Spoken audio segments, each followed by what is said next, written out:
ఎటువంటి కండిషన్ లో మనకి ప్రెగ్నెన్సీ అనేది ఫెయిల్యూర్ అవుతుంది అంటే ఇంప్లాంటేషన్ అనేది ఫెయిల్యూర్ అవుతుంది అంటే ఫస్ట్ వచ్చేసి మనకి main reason embryo.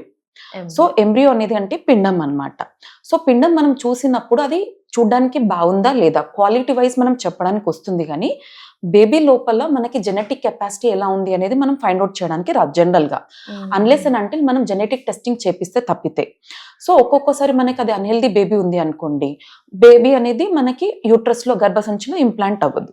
First reason వచ్చేసి మనకి ఎంబ్రియో ఫాల్ట్ అన్నమాట, అంటే జెనెటిక్ పరంగా అది హెల్దీ లేకపోతే. సెకండ్ రీజన్ వచ్చేసి మనకి యూట్రైన్ ఫ్యాక్టర్స్ అంటారు.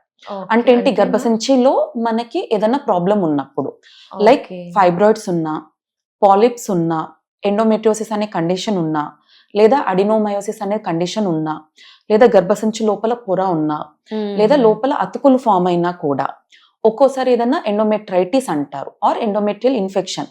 సో ఏమైనా లోపల ఎండోమెట్రియల్ ఇన్ఫెక్షన్ ఉన్నా, లేదా ఇన్ఫ్లమేషన్ ఏమైనా ఉన్నా కూడా, ఇలాంటి అన్ని కండిషన్ లో కూడా, అండ్ గర్భసంచి పొర కూడా సన్నగా ఉన్నప్పుడు, అంటే ఉండాల్సిన ఎండోమెట్రియల్ థిక్నెస్ కంటే తక్కువగా ఉన్నప్పుడు, ఈ అన్ని కండిషన్ లో కూడా మనకి గర్భసంచి రిసెప్టివిటీ అనేది తక్కువగా ఉంటుంది అనమాట.